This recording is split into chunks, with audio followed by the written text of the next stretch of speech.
Today morning, while clearing all those marriage invitation, the wedding invitation cards piled up on my bedside table,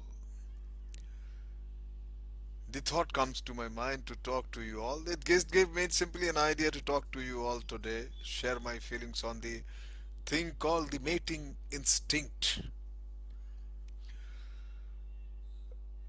You see, the old story, the boy meets the girl, the oldest and perhaps the most exciting story in this world.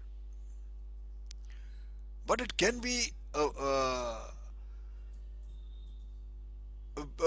would say, a great amount of learning also. The old sedate days of lengthy courtship and long engagement seems to be over these days. Uh, uh, the certain question comes to your mind straight away when I compare with olden days and the modern days or the contemporary days. Are the moral standards changed?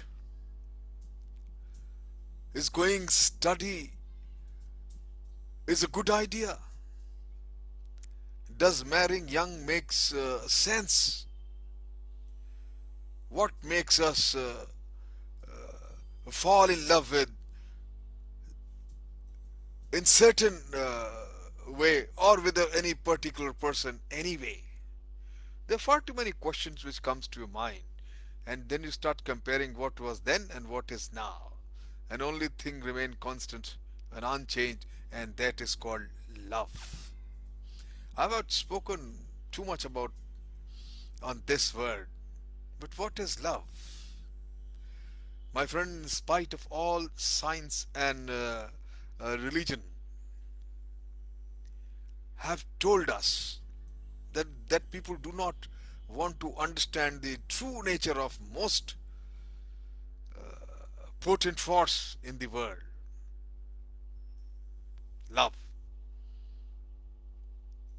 They believe simply in this Bollywood myth, and that is physical beauty and poetic passion.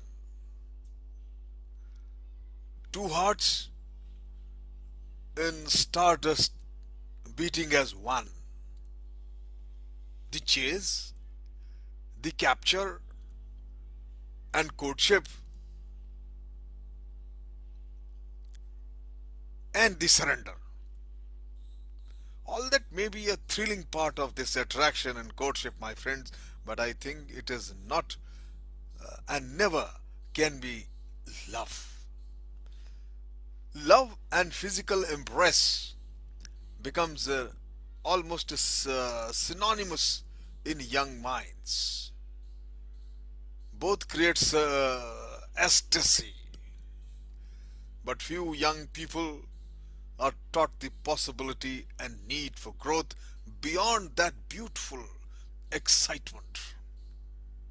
My friend, I feel love is simply the passionate and abiding desire on the part of two two people to produce together conditions under which each can be so independent and spontaneously, each can very spontaneously express their real self. These two people, they produce together an emotional climate in which each can flourish, far superior to what either could never achieve alone. Two mutually infatuated people can want each other desperately without love and without sensing the emotional insincerity which consumes them. Neither perceives he he is expressing little more than a cheap reassurance, I feel. What seems to be love is but blind, blind delight in being treated as if one were perfection itself.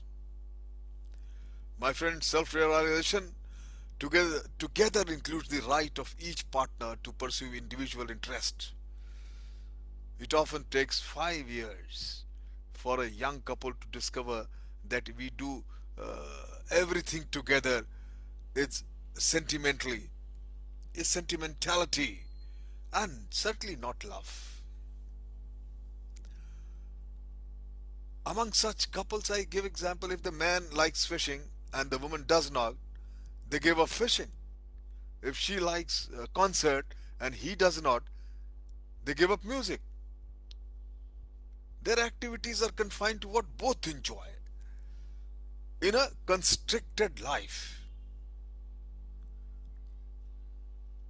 they do together everything because they fear that individual activity may cause them to drift apart. By yielding to this fear, my friend, they narrow down their lives. They invite boredom and may soon be drifting apart, doing even that together. Sooner or later, the reassurance of complete agreement is gone. Troubled faces comfort each other across the breakfast table.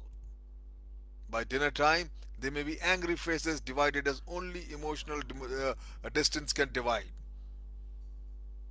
Quiet desperation is followed by panic. By two people really in love are not too concerned over disagreement, knowing that mere differences of opinions are not the same thing as long as same thing as loss of emotional unity. My friend, true love is not so blind, I feel. People very casually say love is blind, but I feel it's not so blind. It sees faults as well as virtues, unhesitatingly accepting the fact that no one is perfect. Love says, and with honest feelings. But despite these differences, we are so much of value in each other that we surely can create together a life of far superior to what either of us could achieve alone. What matters is that we each sense and like the kind of person the other is and want to cherish him or her for what he or she really is. Remember, my friends, I feel that no two human beings can possibly live together in the most intimate emotional relationship known without uh, sometimes frustrating each other. Understanding is needed because where love is blocked, it turns to anger and hate. To think that there are no things to be given up for each other is to suppose that love costs nothing. Love is self discovery and self fulfillment through healthy growth with and for the other person. My friend, just simply I say that real love will grow as the years go by. The very experience of loving will lead to the discovery of how to love better. The only thing in the world as strong as love is truth, and there are reasons for believing that as far as marriage is concerned, there are different aspects of the same thing. A deep and abiding love is the emotional response to an intellectual recognition of the truth about another person. Love's development, like that of a tree, is not a steady process but an irregular one. My friend, the art of love is patience till the spring returns. But when we have really loved, can never be lost.